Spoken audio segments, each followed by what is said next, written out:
lit. Roll up to the party, roll up to the party. Good morning and welcome back to the One Celtic Fans View this morning.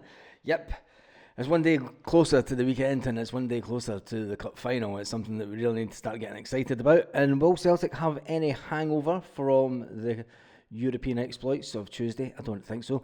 The fact that the team that we do play in the final plays tonight in Europa, let's just hope that they're given a good going over in Europe tonight by an ex-Celtic manager. Talking about European football, before we do dive into the realms of the game this weekend and European football, remember that this was the boys coming off the other night, but when you look at it, we have a Boxing Day Live event. Yes, the Boxing Day Live event will happen on Boxing Day and we're raising money for the Celtic Foundation.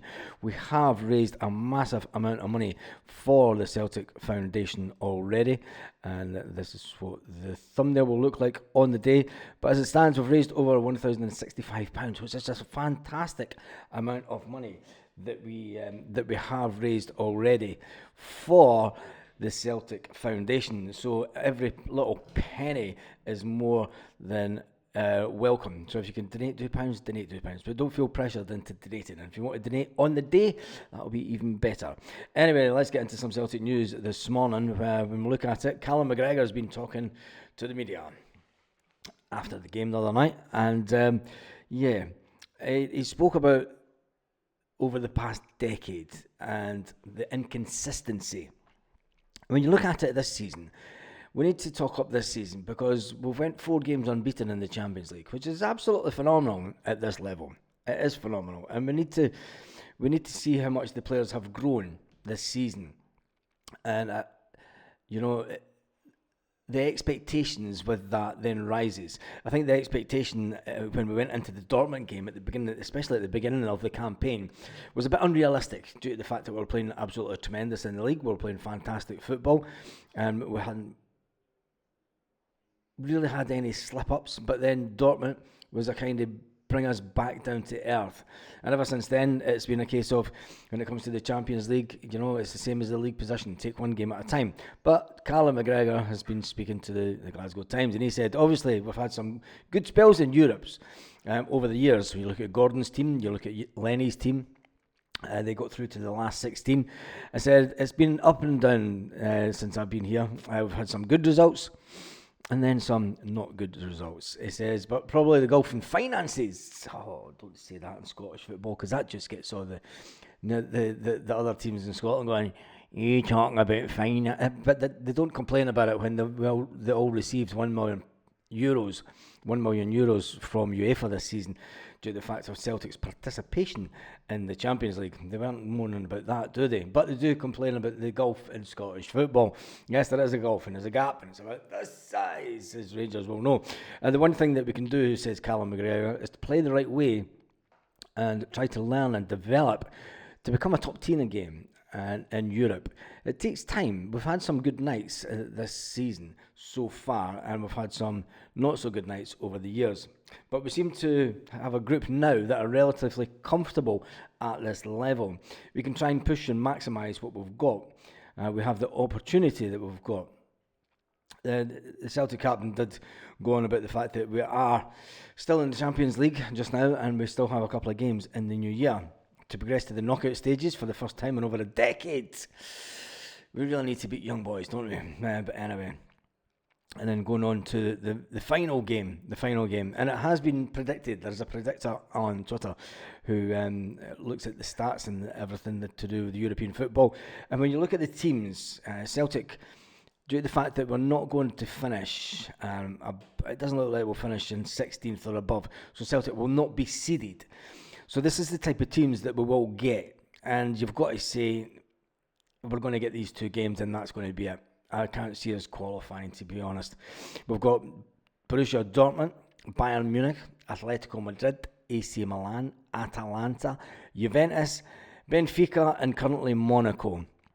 Although the predictor has said that Real Madrid may jump into that top 16. They're currently sitting on 9 points, the same as Celtic, but they have a goal difference of +1. I've been banging on about this for so long, and goals it is coming down to goals in this Champions League. I mean, we've scored 10 goals. We have scored 10 goals, but we've let in 10 goals. And to be fair, yes, the majority of them were in one game. We're going to bemoan the fact this Champions League campaign that we didn't score more goals in games. And, you know, the 2-0 draws drop points. You know, it is what it is. We move on from it. Anyway, there's a massive game this weekend. And although we were given a boost last night with the fact in the Champions League, young boys are now mathematically impossible for them to qualify for the Champions League, I think that game's going to have even more significance now, because they're not going to want to go through a complete campaign of being beaten by every single team. And I think that will make it an even harder game at Celtic Park, the fact that they are already, it's mathematically impossible for them to qualify. They're officially out of the Champions League already, officially eliminated. I just think when it comes around, we just need to deal with it. And anyway, we move on. Is the game on Sunday being undervalued by what is going on in Scottish football this week, with Celtic playing in the Champions League and the other teams, Sevconians, them playing against Tottenham tonight, I believe. And it is, once it all gets done and dusted, and once the dust settles, I mean, the media will ramp up the fact that it is a Glasgow derby. Will Celtic have any European hangover? We've dealt not too bad with European games this season, and there doesn't seem to have been any European hangover. And I think that the fact that it is a cup final, we generally do pretty well when it comes to Hampden. Brendan Rodgers has got a fantastic record at Hampden, and I've got a funny feeling it's not going to be as easy as what we thought. If we'd played them maybe 2 or 3 weeks ago, yes, it's a walk in the park. But you never know. Brendan Rodgers might just pick a team that will go for goals galore. Will Brendan Rodgers revert to a 4-4-2 like he did in the game the other evening? I thought that was an interesting change to the formation. Brendan Rodgers he's stuck to his formations for so long in the 4-3-3 formation, and the fact that he did go to 4-4-2, could that be a little bit of an insight into the way that it might change the game for the final? It is a game that if we win, it will take our tally count up to more than them, which will be absolutely fantastic. And if we lose, they'll have the bragging rights. Can I see Celtic losing that game? No, because and I'm going to tell you why. We need to take into consideration that how we've played defensively in the Champions League this season, and how we've played defensively in domestic football. When you look at the amount of goals that we've scored and conceded in domestic football this season, there's nothing at all that tells me that Celtic are going to ship in goals. Not at all. The goals against is 4 for the whole season. The goals for is 44. So we've only let in 4 goals all season. I can't see it being a high-scoring game at the weekend. I think it will be a tight game. They will kind of defend. Celtic might have a little bit more of the ball. They will try and it's going to be the typical Celtic Rangers game. I mean, they'll try and hit us on the break, and Celtic might have a little bit more of the ball than we're used to in a derby game. But I think they're going to come out and try and pressure us. They'll know that if they can try and get to us in the first 10-15 minutes, it gives them a slight chance. But on the other end, the flip side of the coin, they also know if Celtic score within the first 5-10 minutes, it could be an absolute avalanche this weekend. So we will do a prediction tonight of the team that Brendan Rodgers may or may not pick this weekend. It is up in the air, because I thought at the beginning of the week, I thought Brendan Rodgers would pick the strongest team possible, which he did. And on paper, he would have looked at everyone that started the game on Tuesday night and thought, yep, this is the strongest team I have. And everyone was kind of in agreement. It was the strongest team that Brendan did have, but some of the players just did not turn up on the day. And I think that's probably the most disappointing thing for Brendan, is that some players had really bad off days. Would you risk that for the cup final?